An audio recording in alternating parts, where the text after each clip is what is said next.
You don't belong here, Dad. This neighborhood's too nice for someone like you.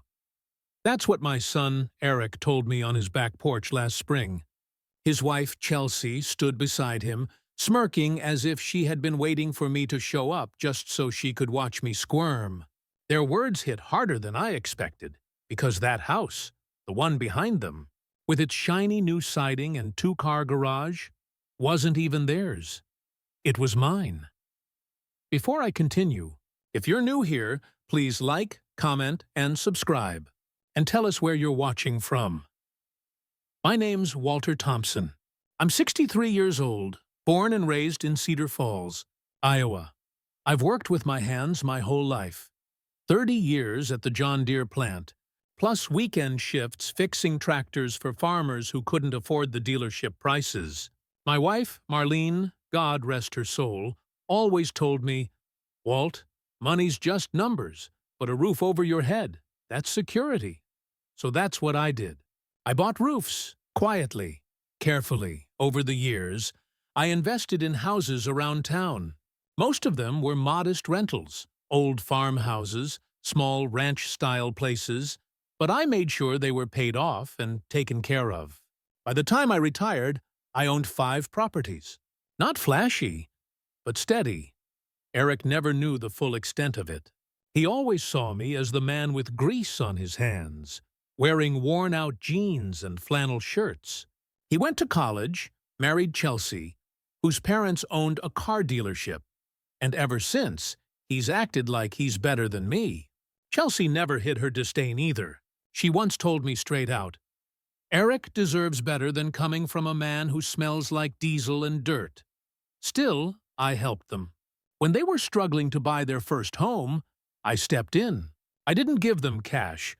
Marlene had taught me better than that. But I quietly put the deed in my name, leased it to them for a token rent, and told them to pay me when you can. They never paid a dime.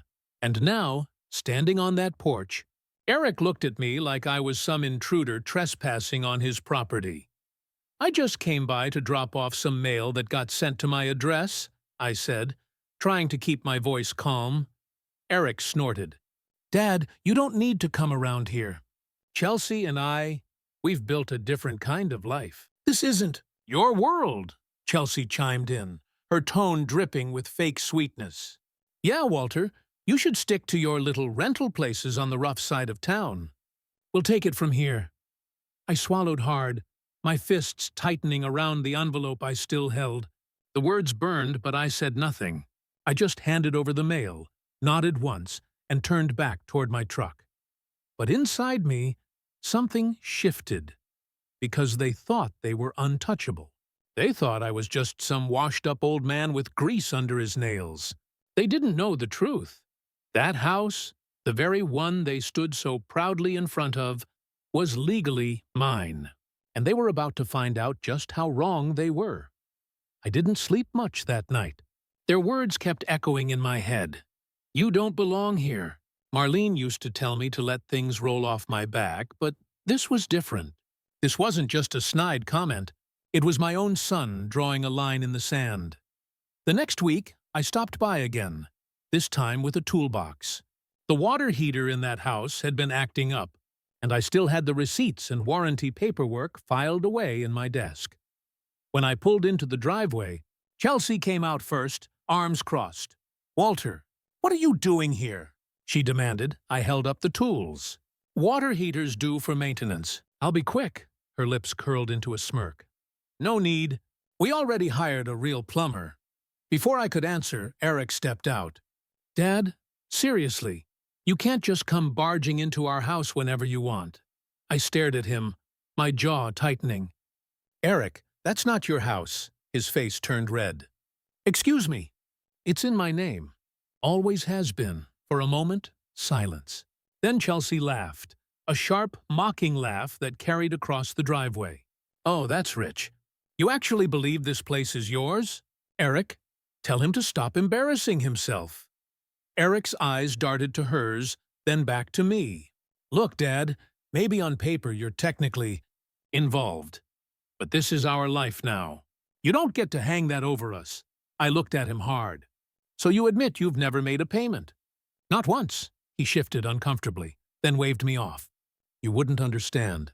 It's about more than money. You don't fit in here. Chelsea's family, our friends, they see you, and it's awkward. That stung more than I wanted to admit. My son was ashamed of me. I could have blown up right there. Reminded him whose signature was on every mortgage form, whose sweat had gone into every dollar that built his so-called different kind of life. But I didn't. Instead, I packed my tools back into the truck, nodded once, and drove away.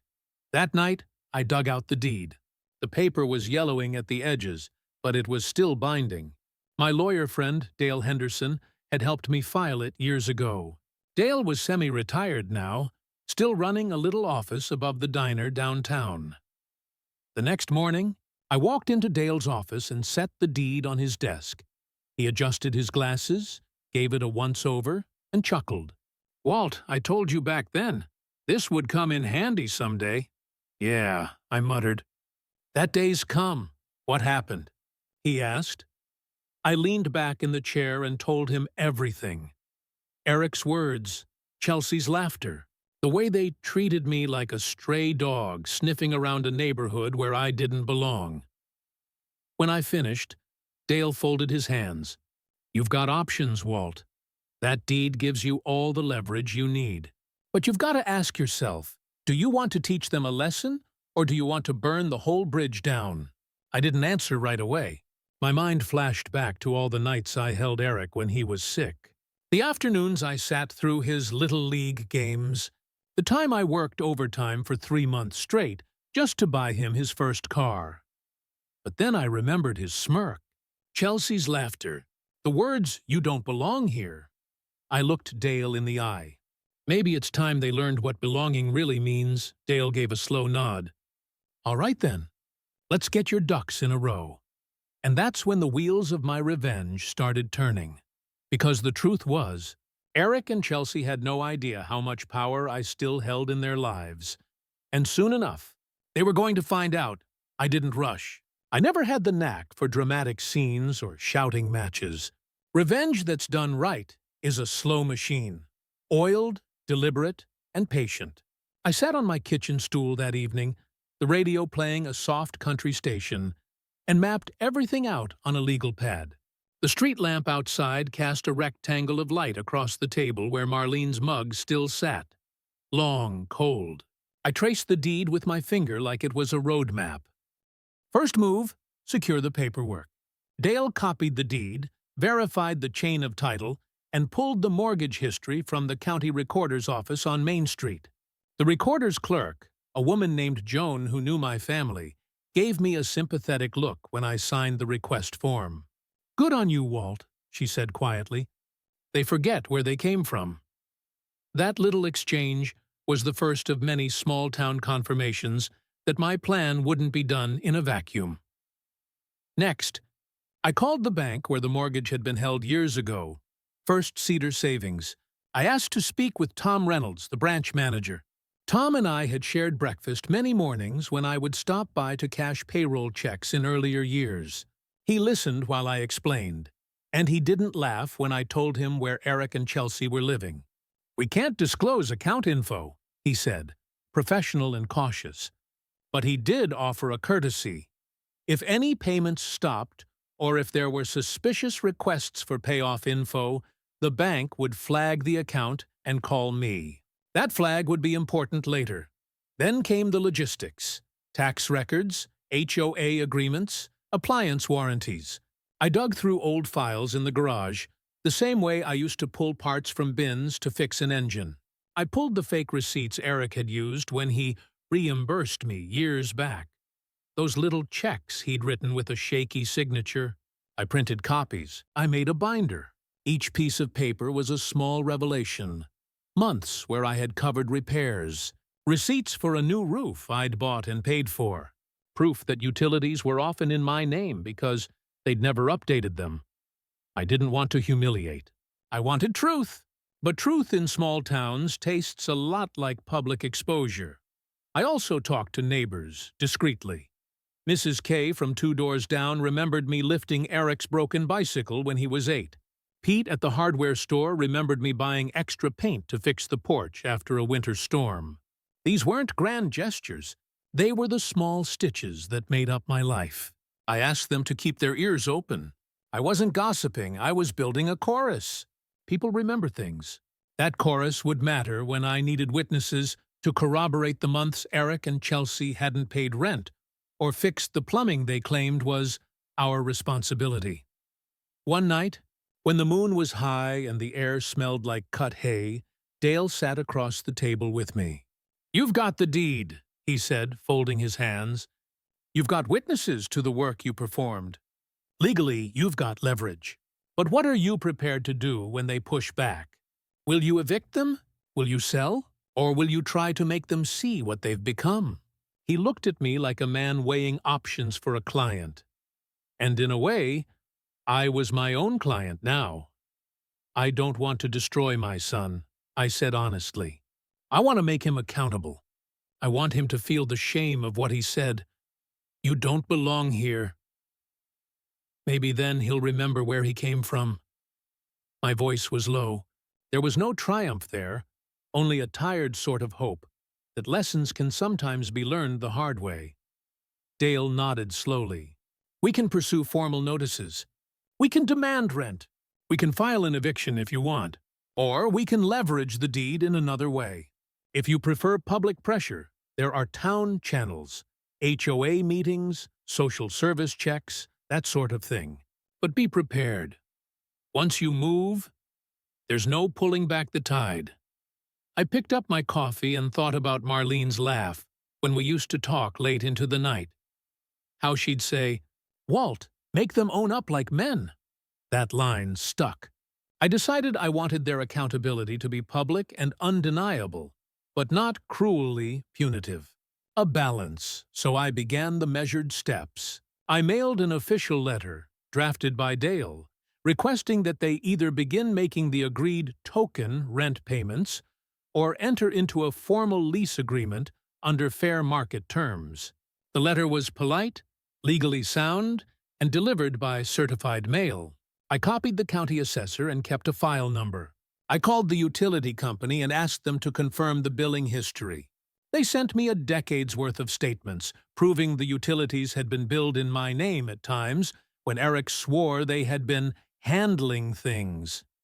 Eric reacted how I expected. Anger first, then shame, then threats. He called me, voice hot. "Dad, you can't be serious. This is our home.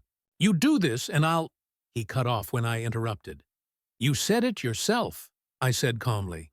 "You told me I didn't belong. I'm giving you a chance to fix that. Start paying what you owe, or we'll put the proper legal structure in place."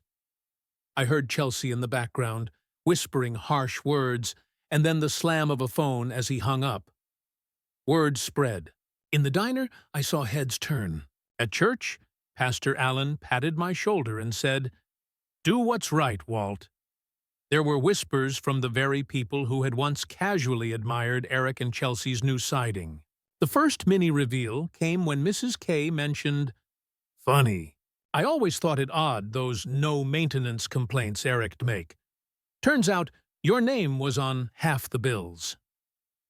Another neighbor let slip that Eric had been asking around for loans. The town's perception was shifting, little by little. By the time I filed the official notice with Dale, demanding formal rent and offering a mediation session, I felt steadier than I had in years. I wasn't a man out for petty vengeance. I was a man reclaiming the dignity theft had tried to steal. But they weren't done. Eric had always been impulsive when cornered, and Chelsea, sharp, practiced in quick comebacks, had promised him she'd never be embarrassed in public. What they didn't know was I had one more quiet weapon tucked into my binder, a letter Marlene had written 5 years earlier, folded and sealed in my safe. It spoke of sacrifices, of pride, and it named my name as guardian of her wishes. Wishes that included a specific covenant about tenancy and respect for the homes we'd built. I read that letter again under the kitchen light. Marlene's handwriting trembled in a few places, but her words were steady. I felt her presence like a warm hand on my shoulder. Then I dialed Dale. "Tomorrow," I said. "We start the formal notices. But have that letter ready. When this goes public, I want it done right." Dale's voice was soft. "Tomorrow it is. Get some rest, Walt." I set the phone down, the house silent except for the old clock ticking. I knew once the notices went out, the town would hum, and Eric and Chelsea would scramble. I also knew that some doors, once opened, don't close the same way again. The next morning, the certified letter arrived at their porch. Eric found it while trimming the lawn. Chelsea watching with a cup of coffee and a thin smile that didn't reach her eyes. Eric read it slowly. His face went white. He called me then, voice shaking. "You don't?" He started. "I did," I said. "And I will, until you start acting like the people I raised. Or until you leave. Your choice." There was a long pause. Then he said, low and fast, "You can't make me leave. I paid for half the kitchen remodel." His tone was a mixture of fear and bravado. I answered, quiet and steady. "Did you? Show me the receipts. Or we go to mediation. The town will hear both sides." The next few days would decide everything. The town would talk, the neighbors would choose sides, and my own family's future would hinge on whether Eric could swallow pride and make things right, or whether he'd double down on the smirk that had started all of this. When the mediation day finally came, Cedar Falls buzzed like a hornet's nest. You'd have thought we were staging a Broadway show instead of a legal proceeding. Folks in small towns love their gossip, and my feud with Eric and Chelsea had turned into front-row entertainment. The session was scheduled at the community hall, neutral ground that doubled as a wedding venue, voting station, and bingo hall. The smell of stale coffee and floor wax hung in the air. Folding chairs lined the walls, and though it was supposed to be closed, somehow half the town found reasons to linger nearby. The buzz outside the glass doors was a constant hum. Dale sat beside me at the long table, his suit crisp, his eyes sharp. Across from us, Eric fidgeted in a blazer that didn't quite fit, his jaw clenched so tight it looked painful. Chelsea was sharper, her hair pulled back like she was ready for battle, eyes scanning the room like a hawk daring anyone to challenge her. The mediator, a gray-haired retired judge named Frank Wilkins, cleared his throat. "We're here to resolve a tenancy dispute between Mr. Walter Harris and his son, Eric Harris. We'll aim for fairness and clarity. Each side will have time to speak." His tone was calm, measured, but his eyes flicked toward Eric like he already knew trouble was coming. Eric launched first, his words tumbling out in a rush. "This isn't about rent or deeds, it's about respect. My father has no right to pull this stunt. We've lived in that house for years, improved it, kept it up. He's trying to embarrass me in front of the whole town," Chelsea chimed in, smooth as polished glass. "We've invested thousands into that property. Roof repairs, kitchen remodel, landscaping. To imply we're freeloaders is not only insulting, it's slanderous." I stayed quiet. Dale nodded at me, signaling to wait. Let them burn through their powder first. Judge Wilkins turned to me. "Mr. Harris?" I laid the binder on the table, its spine heavy with months of receipts, deeds, and letters. "I raised my son in that house. I bought it with my wife, Marlene. Every mortgage payment, every tax bill, paid by me. Eric and Chelsea were offered the chance to contribute. But more often than not, I covered their share. I opened the binder, sliding out utility bills with my name on them. Bank records, photos of me on the roof laying shingles, receipts from the hardware store signed in my hand. The pile grew with each page I turned. Gasps rippled from the onlookers pressed against the glass. Chelsea's face went rigid. Eric's ears burned red. "And then," I said, pulling out the final piece, "there's this." I unfolded Marlene's letter. My voice wavered for the first time all morning. Before my wife passed, she left this note. In her words, not mine. "This house is Walt's. It is his to keep, his to decide. If our children live here, it must be with respect and gratitude. No one is entitled simply because of blood. Entitlement without contribution is theft. The room was silent except for the buzz of the fluorescent lights. I let the words hang. Eric's voice cracked when he tried to speak. That letter could be fake. But Dale was ready. It's notarized, he said smoothly, sliding the stamped copy forward. Dated and signed. Legal as the roof over our heads, Chelsea leaned forward, her nails tapping the table. So what's your end game, Walt? Evict us? Throw your own family into the street? I met her gaze, calm, even. My end game is accountability. You told me I didn't belong in my own home. You'll either make it right, sign a lease, pay fair rent, or you'll leave. Those are the choices, and the town will know which one you made. Outside the glass, murmurs swelled. You could feel the tide turning, the town weighing in without a gavel. Eric's chest rose and fell, like he'd run a marathon. You can't do this, he whispered, but there was no fight left in his tone. It was desperation now. Judge Wilkins leaned back, hands folded. Mr. and Mrs. Harris, the law is clear. This is your father's property. He's within his rights to set terms. You have 30 days to comply or vacate. Chelsea shot up from her chair, fury in her eyes. This isn't over. She grabbed her bag, storming toward the door. Eric hesitated, then followed, his shoulders slumped, his face pale. The whispers outside turned into a low roar. People weren't sympathetic. They weren't fooled anymore. I heard Mrs. K mutter, "About time." Pete from the hardware store shook his head, muttering, "Ungrateful kids." Dale gathered the papers calmly. Like a man tidying up after a clean hunt, he leaned close. You got what you wanted, Walt. Now the whole town knows. They can't spin this anymore.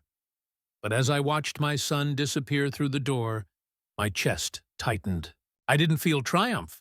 I felt the heavy ache of a father who had given everything, only to see his own flesh and blood walk away in shame. Still, I knew this wasn't the final note. Chelsea wasn't the type to accept defeat quietly. And Eric had always been too proud to back down, even when he knew he was beat. That night, as I sat alone in my kitchen, the binder back in its place, the phone rang. It was Eric. His voice was low, almost broken. "Dad," he said, "if you think you've won, you don't know Chelsea. She's already planning something. Bigger. Worse. She won't stop." I gripped the phone tighter, the old clock ticking in the silence around me. "What do you mean, son?" I asked, his voice cracked. "She wants to take everything, even if it means burning it all down." Eric's warning echoed in my head long after the call ended. Burn it all down. The phrase kept me awake that night. The hum of the refrigerator and the tick of the old clock in the hallway, the only sounds keeping me company. I knew Chelsea, knew the venom behind her smile. If she couldn't win, she'd rather see the house, the history, and even Eric's relationship with me reduced to rubble. I stared at the framed photo of Marlene on the mantel. Her soft eyes, her patient smile. She had believed in family, but she had also believed in justice. "Don't let them take you for a fool, Walt," I could almost hear her saying. The very next morning, I went to see Dale again. His office smelled of leather and strong coffee, the blinds half drawn against the rising sun.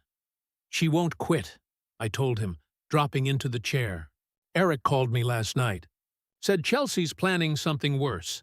Dale leaned back, steepling his fingers. "What do you mean worse?" "Could be anything. Lies, fraud. Maybe she'll try to smear me in town, claim elder abuse. Who knows?" He nodded slowly. "Then we prepare for the nuclear option." I frowned. "And that is?" "Transferring ownership into a trust," Dale explained. "Irrevocable. Ironclad. You'll remain the trustee until the day you die.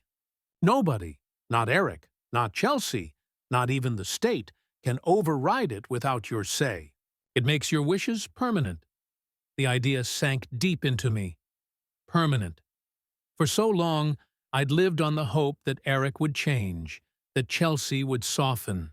But that hope had nearly cost me everything. "Do it," I said. Dale smiled faintly.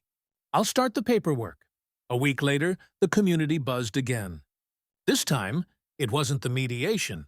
It was the church fundraiser. The whole town turned out. Fried chicken, raffles, kids running around the yard while hymns played faintly from the sanctuary speakers. I knew Eric and Chelsea would be there. They never missed a chance to show face when it meant good PR. I walked in quietly, wearing my old gray suit. The smell of cornbread and barbecue filled the air. Heads turned. Folks who had heard whispers of the mediation nodded at me, some with sympathy, others with a spark of admiration. And there they were, Eric and Chelsea sitting near the front table, surrounded by their friends. Chelsea's laugh cut through the crowd. Too loud, too sharp. She was telling a story, her hands animated, and I knew before I got close she was talking about me. "Can you believe it?" she said, her voice dripping with false sweetness. "He's trying to evict his own son.